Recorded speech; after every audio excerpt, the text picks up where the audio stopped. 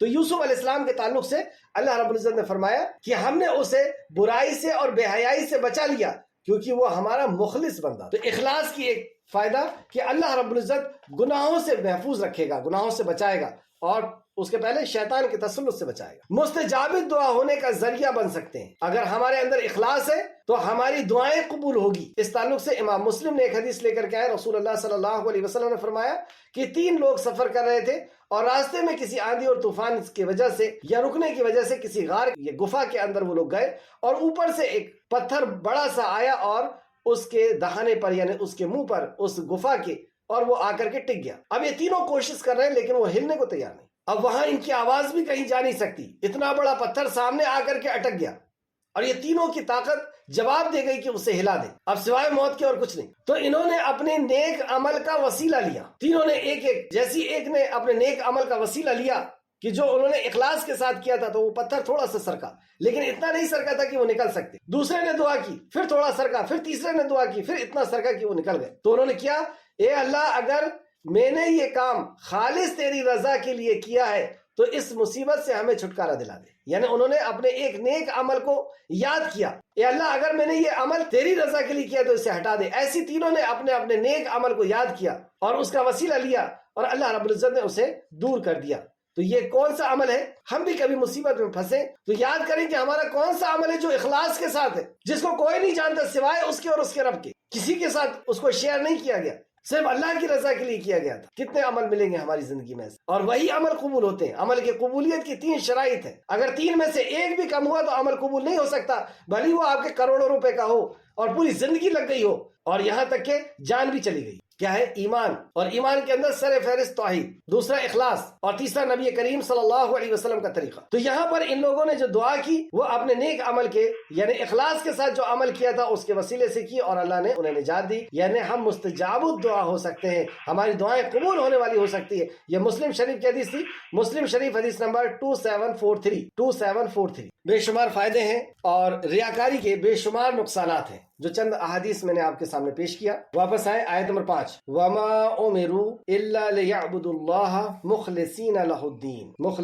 لَهُ الدِّينَ حُنَفَاءَ، یکسو ہو کر اس کی عبادت کریں، یعنی حالانکہ انہیں یہ حکم دیا گیا تھا کہ وہ بندگی اللہ کے لیے خالص کریں، یعنی صرف اللہ کی عبادت اور اللہ کے لیے خالص عبادت کریں، ہر عمل صرف اللہ کی رضا کے لیے کریں، یکسو ہو کر کے۔ یکسو حنیف کہتے ہیں، حنفا یہ حنیف کی جمع ہے، یعنی دین کو خالص کر کے، اور دین زندگی گزارنے کا طریقہ، اب وہ کاروبار کا ہو، رشتہ داری کا ہو، نکاح کا ہو، میت کا ہو، تو زندگی گزارنے کا سارا طریقہ یہ سارے ادیان سے ہٹ کر کے، یہ سارے رسم و رواج سے ہٹ کر کے، اور وہ ایک سو ہو جائے، تو یکسو ہو کر کے اس کی عبادت کرے، اور وہ نماز قائم کرے اور زکوٰۃ۔ اب دیکھیں اب نماز اور زکوٰۃ آ رہی، اور ہم یوں سمجھتے ہیں کہ نماز پڑھ لیے بس ہم سیدھے جنت میں جانے والے۔ نماز کے پہلے اللہ رب العزت نے جو اصل عمل تھے ایمانیات کے، کہ اللہ رب العزت کی عبادت ہو، اخلاص کے ساتھ ہو، اور اپنے دین کو خالص کر لے، زندگی گزارنے کے اور زندگی کے ہر شعبے کے اندر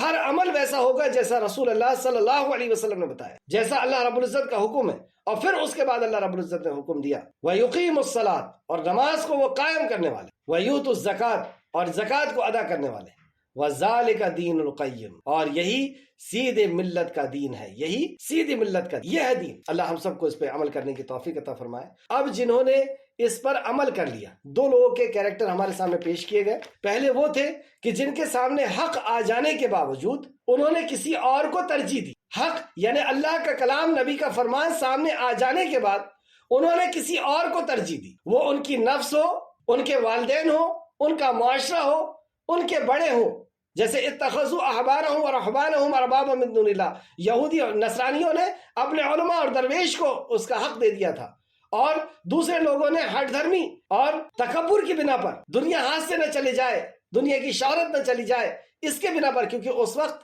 ان کے پاس بادشاہتیں تھی، نصرانیوں کے پاس، یہودیوں کے پاس بادشاہتیں تھی، تو یہ نہ چلی جائے، اور لوگ کیا کہیں گے کہ ہم نے مکہ کے اور بنی اسماعیل کے کسی فرد سے ہم نے ایمان قبول کر لیا اور ان کے دین میں ہم آ گئے، لوگ کیا کہیں گے؟ تو یہ ساری چیزوں کی بنا پر انہوں نے حق کو جھٹلایا، یعنی اللہ کے کلام کو اور نبی کے فرمان کو جھٹلایا، اور انہیں ایمان لانا تھا، توحید اختیار کرنا تھا، اخلاص کے ساتھ اس پر عمل کرنا تھا، اور دین کو، یعنی سارے جو مذاہب چل رہے تھے، قبیلائی نظام تھا نا عرب میں، مکہ کے اندر، عرب میں، کہ ہر قبیلہ اور قبیلے کا اپنا ایک سسٹم، ان کا اپنا ایک شادی بیاہ کا طریقہ، ان کی موت میت کا طریقہ، ان کے ہاں جرموں کی سزا الگ الگ، خون کی سزا، چوری کی سزا، زنا کی سزا، سب کی الگ الگ۔ تو یہ جو قبیلائی نظام تھا، اس کو کہا کہ دین حنیف میں آ جاؤ، کہ سارے ادیان کو چھوڑ کر کے جو اللہ رب العزت نے نازل کیا اس میں آ جاؤ، اور پھر یقیم الصلاۃ و آت الزکاۃ، اور نماز قائم کرو اور زکوٰۃ ادا کرو۔ تو یہ جنہوں نے نہیں کیا اور جنہوں نے کیا، یہ دو کیریکٹر ہمارے سامنے آئے، کہ کچھ لوگ تھے جنہوں نے انکار کیا، کچھ لوگ تھے جنہوں نے اقرار کیا۔ تو جنہوں نے انکار کیا ان کے تعلق سے یہ دو آیتیں، آیت نمبر 6، ان الذین کفروا من اہل الکتاب، بے شک اہل کتاب میں سے جن لوگوں نے کفر کیا، والمشرکین، اور مشرکین، اہل کتاب میں سے جنہوں نے کفر کیا، یعنی توحید کا انکار کیا، اخلاص کا انکار کیا، اس دین جو آسمانی تھا اس کا انکار کیا، اور مشرکین، اور جنہوں نے شرک کیا، یہ ان کا الگ سے ذکر چل رہا ہے شروع سے، وہ اس میں ہمیشہ رہیں گے۔ سورہ نساء آیت نمبر 48 میں بھی اللہ رب العزت نے فرمایا، بے شک اللہ نہیں بخشے گا کہ اس کے ساتھ شرک کیا جائے، اور وہ اس کے علاوہ جسے چاہے گا بخش دے۔ یعنی شرک کی حالت میں اگر کسی کا انتقال ہو گیا، اس نے توبہ نہیں کی، اور اگر وہ توبہ کر لیتا ہے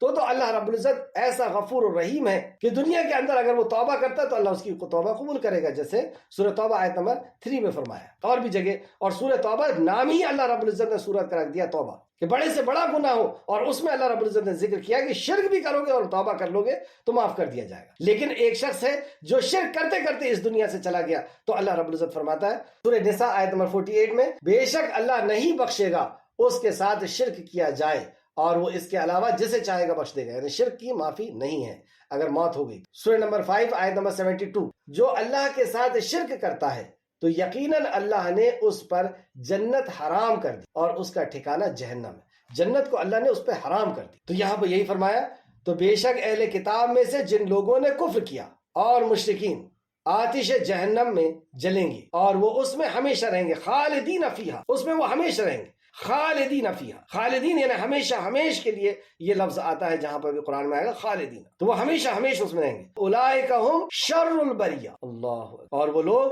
مخلوق میں بدترین مخلوق ہے۔ ہم کیا سوچتے ہیں کہ اللہ کے نزدیک بدترین مخلوق کون سی ہونا چاہیے؟ مخلوق تو سبھی ہے، سورج، چاند، زمین، آسمان، انسان، جانور، پیڑ پودے، اور جانوروں میں بھی وہ جیسے کتے ہیں، خنزیر ہے، اور گندگی میں رینگنے والا کیڑا ہے، گٹر میں رینگنے والا کیڑا ہے. لیکن اللہ رب العزت کے نزدیک میں بدترین مخلوق کون ہے؟ ہمارے نزدیک تو یہی ہوں گے بدترین، لیکن یہ ساری مخلوق میں اللہ رب العزت کے نزدیک اولئک هم شر البریہ، یہ ہے شر البریہ. کون؟ جنہوں نے کفر کیا، جنہوں نے شرک کیا. پھر سے دیکھیں آیت، بے شک اہل کتاب میں سے جن لوگوں نے کفر کیا اور مشرکین آتش جہنم میں جلیں گے، وہ اس میں ہمیشہ رہیں گے، اور وہی لوگ مخلوق میں بدترین مخلوق، اللہ کے نزدیک سب سے بدترین مخلوق. اور آیت نمبر 7، ان الذین آمنوا وعملوا الصالحات اولئک هم خیر البریہ. بے شک جو لوگ ایمان لائے، اور ایمان ہم اچھی طرح جانتے ہیں کہ ایمان یعنی آستہ، یقین، وشواس کس پر؟ اللہ رب العزت کی وحدانیت پر، اللہ کے فرشتوں پر کہ اللہ کے حکم کے مطابق وہ عمل کرتے ہیں، آسمانی کتابوں پر بھی کہ کتاب اللہ رب العزت کی طرف سے نازل ہوئی ہے،